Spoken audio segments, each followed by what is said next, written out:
सी चटनी ढेका पकौड़ा ये बनाते हैं ढेका चटनी। तुम लोगों को बनानी है तुम।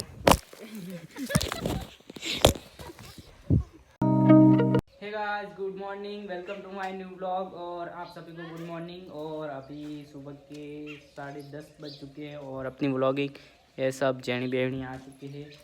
और આપણે આવી ગયા હતા ખેતરમાં કેમ કે પાણી ચાલુ છે આપણે બનાવીને ને તમે જોઈ રહ્યા છો કે સામે બનાવી ને એને આપણે ખાવા લઈને આવી ગયા ને તો એને આપી દઈએ કેમ કે અહીં કામ કરે છે ને આપણે ઘર બહુ દૂર છે, ખેતરમાં હાલવા આવવું પડ્યું તો આપણે આવી જઈને હાલવા ખેતરમાં ની હજુ તો શીખર શું કરે છે બોલાવું છું પણ આવતા પણ નથી તો હવે આવી જશે થોડું કામ પટાઈને। તમે બધા ખબર છે કે આપણે લાઈફ કેવી છે, તમને અમારી લાઈફ પસંદ આવતી હોય તો એક લાઈક કરી દેજો એ તમે પણ એક કોમેન્ટમાં કરજો કે બ્લોગ કેવા લાગે છે। તો ફાઇનલી આવી ગયા છે। ભૂખ લાગી છે નહીં કે નથી લાગી?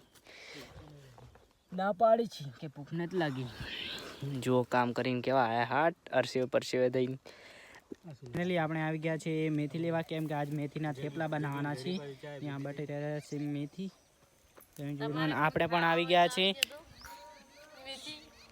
શું એમ કે છે કે તમારે ખાવા હોય તો આવી જાજો તો આવી જાજો એક દિવસ। ત્યાં વાળા ઈ કારીગર રસોડાનું ફટાફટ ને આ છે આપણે મેથી ટેકા ચટણી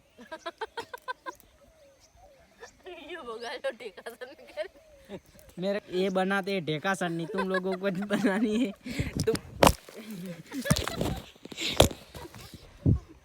फोन भी गिर गया।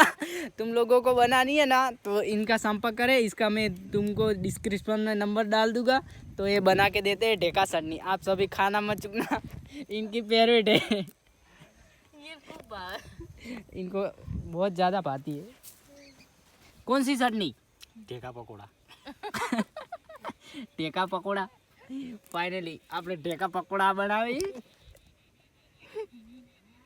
ટેકા ચટણી બનાવી બસ બસ આટલી ટેકા ઓહો ફાઇનલી ગાઈઝ આ રસોડીઓ હે ને અલગ જ છે કેમ કે ટેકા ચટણી ને ટેકા પકોડા બનાવે છે। તમારે બધાને કોઈને ખાવા હોય તો આ બનાવી આપશે રસોડીઓ।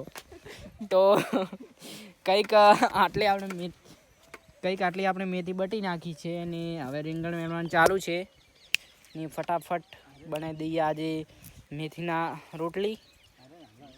રોટલી બનાવવાની છે ને દહીં। તો ફાઇનલી તમને આપણે મેથી બીધી લાવી દીધી હતી અને રોટલી બનાવી રહી છે મેથીની રોટલી જોઈ લો।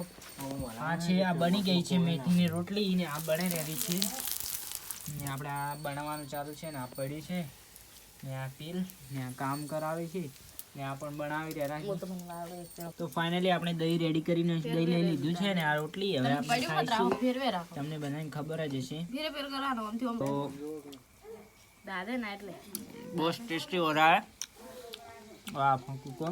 तो આજનો બ્લોગ કેવો લાગ્યો? પસંદ આવ્યો હોય તો એક લાઈક કરી નાખજો ને એક સબસ્ક્રાઇબ કરી નાખજો। તો મળીએ એક નવા બ્લોગમાં। તો thank you for watching, by.